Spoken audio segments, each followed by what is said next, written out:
5 جولائی 1977 میں جنرل ضیاء الحق نے martial law قائم کیا اور انہوں نے الیکشنز کا وعدہ 90 ڈیز کے اندر اندر بھی کیا تھا، لیکن جو کہ 90 ڈیز کے اندر اندر الیکشنز نہیں ہو پائے تھے۔ Chief martial law administrator 16 September 1978 تک رہے۔ اس کے بعد یہ پریزیڈنٹ کے عہدے پر چلے گئے تھے، اور نصرت بھٹو جو تھی انہوں نے مارشل لا کو سپریم کورٹ کے اندر انہوں نے اسے چیلنج بھی کیا تھا، اور لیکن پھر سپریم کورٹ نے اس کو ریجیکٹ کر دیا تھا اور کہا تھا کہ یہ وقت کی ضرورت تھی، اس وجہ سے یہ مارشل لا قائم کیا گیا تھا۔ اور 18 مارچ 1978 کو بھٹو کو سزائے موت سنا دی گئی تھی۔ جنرل ضیاء الحق نے چیف مارشل لا ایڈمنسٹریٹر جو ان کو پریشرائز کیا تھا فضل الہی کو کہ اپوائنٹ کرے، شیخ انوار الحق کو چیف جسٹس آف پاکستان انہیں اپوائنٹ کرنا چاہیے، اور چیف جسٹس یعقوب علی جو تھے انہیں ہٹا دیا گیا تھا۔ مولوی مشتاق احمد جو تھے انہیں لاہور ہائی کورٹ کا جج مقرر کیا گیا تھا، جنہوں نے بھٹو کی موت کے پروانے پر انہوں نے دستخط کیے تھے، اور جسے بعد میں سپریم کورٹ میں بھی چیلنج کیا گیا تھا، لیکن پھر سپریم کورٹ نے لاہور ہائی کورٹ کی ہی اس بات کو جاری رکھتے ہوئے اس ڈیتھ سینٹنس کو چینج نہیں کیا تھا، بلکہ انہیں پھانسی کی سزا سنا دی گئی تھی۔ پریزیڈنٹ آف پاکستان ضیاء جو تھے پریزیڈنٹ آف پاکستان چھٹے پریزیڈنٹ آف پاکستان تھے، اور 16 سپٹمبر 1978 کو فضل الہی نے جب ریزائن کر دیا تھا، فضل الہی جو تھے اس وقت وہ پریزیڈنٹ تھے ملک کے، اور انہوں نے جب ریزائن کیا تھا تو یہ خود ہی پریزیڈنٹ بن گئے تھے، اور 1978 سے لے کر 1984 تک یہ ایسے ہی رہے۔ اس کے بعد ریفرینڈم تک یہ اس طرح سے ہی رہے، اور ریفرینڈم کے بعد یہ پھر باقاعدہ جو ہیں صدر منتخب ہو گئے تھے۔ 1981 میں مجلس شورا قائم کی گئی تھی، اور مجلس شورا جو ہے اس کا قیام جو تھا وہ حکومت، گورنمنٹ اور عوام کے درمیان ایک مؤثر رابطے کے لیے قائم کیا گیا تھا، اور اس میں مجلس شورا کے جو ارکان تھی اس کی تعداد 50 تھی، لیکن کہا جاتا ہے کہ پورے ملک کے اندر سے پریزیڈنٹ نے مجلس شورا کے لیے جو ممبرز نومینیٹ کیے تھے وہ 350 تھے، اور پریزیڈنٹ نے خود ان کو چوز کیا تھا، خود الیکٹ کیا تھا۔ اور یہ جو مجلس شورا کی جو ڈیوٹیز تھیں وہ یہ تھی کہ وہ ایسے اقدامات کرے گی جس پر وہ کاربند ہوگی، اسلامی معاشرے کے قیام کے بارے میں عوام کی پوری توقعات کی جا سکیں گی، اور اسلام کو آگے بڑھانے کے عمل کو بھی تیز کرنے میں حکومت کی مدد بھی کرے گی، اور ملک کے اندر ایسے بھی حالات قائم کرے گی جو ملک کے کسی بھی قسم کے بحران کا شکار نہیں ہونے دے گی۔ اور اس میں جو بندے الیکٹ ہوئے تھے، جو ممبرز الیکٹ ہوئے تھے، وہ انٹلیکچوئلز، اسکالرز، علماء، جرنلسٹ، اکانومسٹ اور پروفیشنلز جو تھے انہیں الیکٹ کیا گیا تھا۔ 1984 میں ریفرینڈم ہوا تھا، اور 1985 میں الیکشنز ہوئے تھے۔ 19 دسمبر 1984 میں جو ریفرینڈم ہوا تھا ان میں 95% ووٹس جو تھے وہ جنرل ضیاء الحق کو ملے تھے، اور جس میں جنرل ضیاء الحق کو پھر باقاعدہ صدر منتخب کر دیا گیا تھا۔ Vote against Zia means vote against Islam, یہ ان کا سلوگن تھا اس ٹائم پہ۔ فیبرری 1985 میں نیشن وائڈ الیکشنز ہوئے تھے جو کہ نن پارٹی بیس پر قائم ہوئے تھے، یعنی کہ اس میں کوئی بھی جو پولیٹیکل پارٹی ہوگی وہ حصہ نہیں لے گی، بلکہ نن پارٹی بیس پر تھے یہ، اور سب امیدوار جتنے بھی تھے وہ سب آزاد تھے۔ اور اس کے بعد محمد خان جنید جو تھے ان کو پرائم منسٹر جنرل ضیاء الحق نے خود انہیں الیکٹ کیا تھا as a prime minister. Islamisation of Zia نے جو ملک کے اندر اسلامی قوانین کا نفاذ کیا تھا وہ تھے حدود آرڈیننس، انہوں نے قائم کیا تھا سب سے پہلے 1979 میں۔ انہوں نے چوروں کے لیے پہلی بات جو تھی وہ یہ رکھی تھی کہ اس کا دایاں ہاتھ کاٹ دیا جائے گا، اور رابری لیفٹ فٹ جو تھا ان کا لیفٹ جو فٹ تھا اسے کاٹا جائے گا۔ زنا کے لیے انہوں نے یہ سزا رکھی تھی کہ انہیں 100 کوڑے مارے جائیں گے وہ لوگ جو کہ انمیرڈ ہوں گے اور جو میرڈ ہوں گے انہیں پتھروں سے انہیں مار دیا جائے گا. اور اس کے علاوہ جو لوگ شراب کا کاروبار کرتے ہیں یا پیتے ہیں ان کو 6 منتھ کی قید اور 5,000 جرمانہ کہا گیا اور 80 ان کو کوڑوں کی سزا بھی سنائی گئی تھی. لیکن جو نن مسلمز ہوں گے اگر ان کے پاس کوئی سرٹیفکیٹ موجود ہوگا تو پھر وہ شراب پی سکتے ہیں، ادروائز نہیں. شریعت کوڈ کا نفاذ عمل میں لایا گیا تھا. 1978 میں اسٹیبلش ہوا تھا شریعت بینچ، اور جس میں جج جو ہوں گے وہ قرآن اور سنت کے مطابق تمام جتنے بھی فیصلے ہوں گے وہ قرآن اور سنت کے مطابق ہوں گے. 1980 میں اسے ریپلیس کر دیا تھا فیڈرل شریعت کورٹ میں اسے ریپلیس کر دیا گیا تھا. شریعت جو بینچ تھی اس میں 2 طرح کے یہ قائم کیے گئے تھے. اس میں 3 ججوں پر مشتمل ایک شریعت بینچ قائم کی گئی تھی. سپریم کورٹ میں 3 ججوں پر مشتمل ایک ایپلٹ شریعت بینچ قائم کی گئی تھی، اور اس طرح سے ان کو تمام اختیارات بھی دے دیے گئے تھے. یہ وہ سزائیں دی جاتی تھیں، سر عام ان کو سزائیں دی جاتی تھی جو کہ زنا کرتے تھے، چوری یا شراب نوشی یا پھر کوئی بھی غلط کام اگر کرتے تھے تو ان کے لیے یہ سزائیں سامنے رکھی جاتی تھی. اس طرح سے خلفائے راشدین اور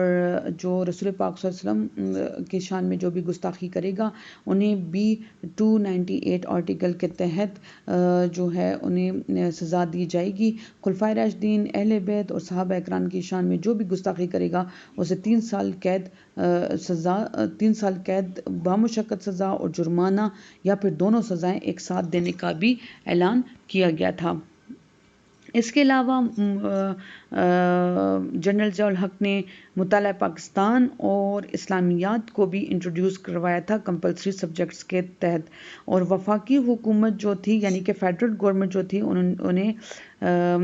تعلیمی اداروں میں BA اور BSc کی سطح تک تمام پیشہ ورانہ جتنے بھی تعلیمی ادارے تھے ان میں پاک اسٹڈیز اور اسلامیات کے مضامین کو لازمی قرار دیا تھا. اور البتہ جو نن مسلمز تھے ان کے لیے یہ الاؤ کیا گیا تھا کہ وہ اسلامیات کی بجائے ایتھکس بھی لے سکتے ہیں. زکوٰۃ اینڈ عشر آرڈیننس کا نفاذ ہوا تھا 20 جون 1980 کو، اور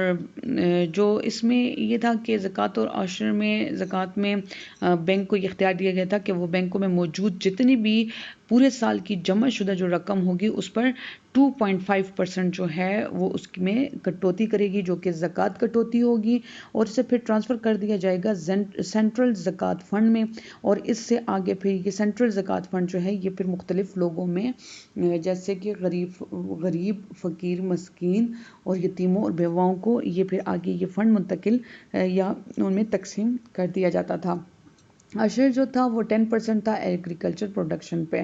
اور یہ لیا جاتا تھا. ربا جو تھا یہ سود تھا، انٹرسٹ تھا، اور اس سے بینکوں کو صاف کیا گیا، ہٹایا گیا، اور یہ نظام قائم کیا گیا کہ بینکوں کے اندر زکوٰۃ کا نظام رکھا گیا، اور یا پھر جو ہے اس پہ انٹرسٹ جو فری اکانومی تھی اس کو ختم کر کے پروفٹ لاس شیئرنگ رکھی گئی. آپ ابھی بھی اگر بینک میں جاتے ہیں اور آپ اپنا اکاؤنٹ کھولتے ہیں تو بینک والے آپ سے سب سے پہلے پوچھتے ہیں کہ کیا آپ کٹوتی یعنی کہ آپ زکوٰۃ میں اس کو رکھنا چاہ رہے ہیں یا پھر پروفٹ میں، تو پھر آپ جو جس اس پہ جاتے ہیں پھر اس میں آپ کا اکاؤنٹ کھول دیا جاتا ہے. لینڈ ریفارمز ان کی کچھ بھی نہیں تھی، انہوں نے کچھ بھی پریفر نہیں کیا تھا، وہ صرف اللہ تعالیٰ پر یقین رکھنے والے بندے تھے اور لوگوں کو بھی اسی کے بارے میں کہتے تھے.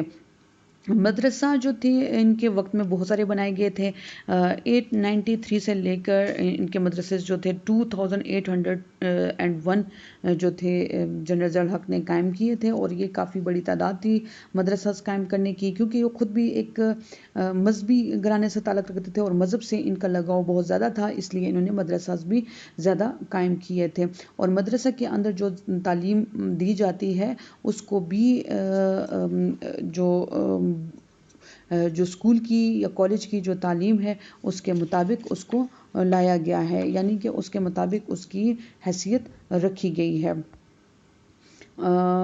کلچرل پالیسیز جو تھی ان کی کافی سامنے آتی ہیں، اور رمضان آرڈیننس جو تھا وہ بھی قائم کیا گیا، یعنی کہ احترام رمضان آرڈیننس قائم کیا گیا، جس میں 1981 میں جنرل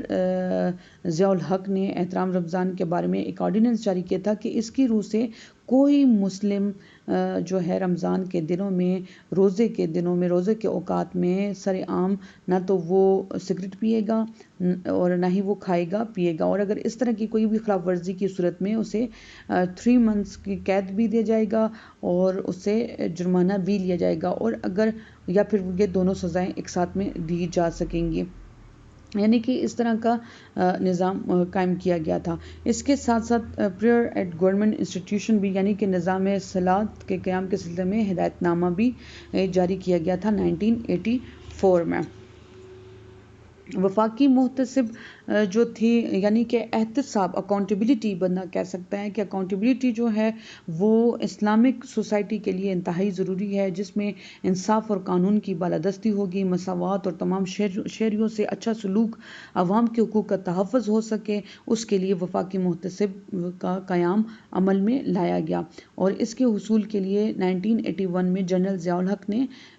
اس ادارے کا قیام کا اعلان کیا، اور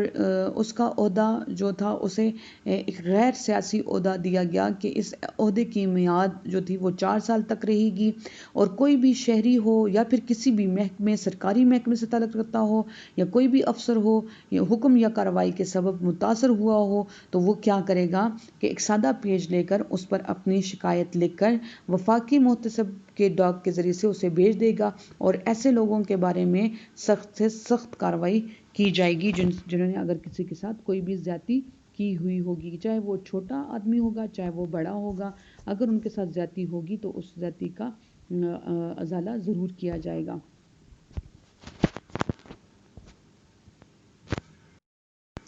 یہ تھا وفاقی محتسب، اور وفاقی محتسب کو ڈاک کے ذریعے سے بھیج کر ایسے ناظر کے خلاف سخت سے سخت کارروائی کی درخواست بھی کی جا سکتی ہے، اور اس پر عمل درآمد بھی کیا جائے گا۔ اس کے بعد ڈیتھ جو ہوئی تھی جنرل ضیاء الحق کی، جب ٹینک ڈیمونسٹریشن بہاولپور میں دیکھ کے وہ واپس ہوئے، اور اس وقت ان کا پلان جو تھا وہ کریش ہو گیا تھا راستے میں ہی ایئرپورٹ پر پہنچنے سے پہلے، اور 17 اگست 1988 کو 31 لوگ جو تھے ان کے ساتھ، یعنی کہ 31 لوگ ان کے ساتھ موجود تھے جن کے ساتھ ان کی ڈیتھ ہو گئی تھی، اور ان میں سے کوئی بھی زندہ نہیں بچا تھا۔ بہت سارے لوگوں کی بہت ساری کنسپیریسی تھیوریز ان کے خلاف ان کی ڈیتھ پر قائم ہوئی تھی۔ بہت سارے لوگوں کا کہنا یہ تھا کہ یہ انڈیا نے کروایا ہے، اور بہت سارے لوگوں کا کہنا یہ تھا کہ یہ ان کے اگینسٹ پولیٹیکل پارٹیز جو تھیں انہوں نے یہ ان کی ڈیتھ میں ملوث ہیں یا پلین کریش میں ملوث ہیں، اور بہت سارے لوگوں کا کہنا یہ بھی تھا کہ امریکہ نے جب اپنے مفادات کی خاطر کسی ملک کے ساتھ وہ اچھے تعلقات قائم کرتا ہے، لیکن جیسے اس کے مفادات ختم ہو جاتے ہیں تو وہ ان سے منہ موڑ لیتا ہے، تو میں بھی کہ یہ امریکہ نے کیا ہو کہ ان سے اچھے مفادات جو تھے وہ اب جنرل ضیاء الحق سے انہیں نہیں مل رہے تھے۔ جنرل ضیاء الحق وہ پاکستان کے پہلے صدر ہیں جنہوں نے کعبہ شریف میں نماز کی امامت بھی کروائی تھی، اور انہیں اس کا شرف بھی حاصل ہوا تھا۔ جنرل ضیاء الحق جو تھے یہ ان کے نماز جنازہ پڑھائی جا رہی ہے جب ان کی ڈیتھ ہوئی تھی، اور جنرل ضیاء الحق کی یہ قبر ہے جو کہ اس وقت فیصل مسجد اسلام آباد، آپ نے ضرور گئے ہوئے ہوں گے، وہاں پر ان کی یہ قبر ہے۔ آپ جب بھی فیصل مسجد جائیں تو آپ نے ضرور ان کی قبر پر فاتح خوانی کے لیے جانا ہے۔ یہ تھے جنرل ضیاء الحق۔ جنرل ضیاء الحق نے اپنی زندگی جو تھی اس کا آغاز اپنے فوج کے ذریعے سے کیا تھا، اور پھر اس کے بعد ورلڈ وار 2 میں بھی شریک ہوئے تھے، 1965 کے وار میں بھی آئے تھے۔ میں نے آپ کو تو یہ ہے کہ انہوں نے اپنی گورنمنٹ میں آنے کے بعد اسلامائزیشن قائم کی تھی. اسلامائزیشن جب انہوں نے قائم کی تو بہت سارے لوگ ان کے خلاف بھی ہو گئے تھے اور بہت سارے لوگ جو تھے وہ ان کے حق میں بھی رہے ہیں. اسی لیے ابھی تک بہت سارے لوگ جو اسلامائزیشن کے حق میں تھے وہ آج بھی ان کو یاد کرتے ہیں, وہ آج بھی ان سے پیار کرتے ہیں, وہ آج بھی ان کی گورنمنٹ کو اچھا کہتے ہیں. اور جو کہ اسلامائزیشن سے دور تھے یا پھر وہ نہیں چاہتے تھے تو بہت سارے لوگ جو ہیں وہ ابھی ان کے کافی حد تک خلاف بھی جاتے ہیں. اور ان کا کہنا یہ ہے کہ انہوں نے جو پاکستان کی سادہ عوام ہے اس کو اسلامائزیشن کے جال میں پھنسا کر اپنی گورنمنٹ قائم کی تھی. جتنے ہر طرح سے باتیں ہر گورنمنٹ کے بارے میں چلتی رہتی ہیں اور اس طرح سے دیکھا جائے ویسے اگر تو انہوں نے اسلامی قوانین کے جو نفاذ تھے اس کے لیے بھرپور کوششیں کی تھی. اور قیام پاکستان کے بعد کلاس آپ تو جانتے ہیں کہ عوام ویسے بھی یہ چاہتی تھی کہ یہ ملک جو پاکستان ہم نے حاصل کیا ہے اس کے اندر اسلامی قوانین کا نفاذ عمل میں لایا جائے. تو جیسے ہی اس کے بارے میں 1977 میں کام شروع ہوا, 1977 میں مختلف سیاسی پارٹیوں نے نظام مصطفیٰ کے قیام کے سلسلے میں بھرپور تحریک چلائی تھی جس میں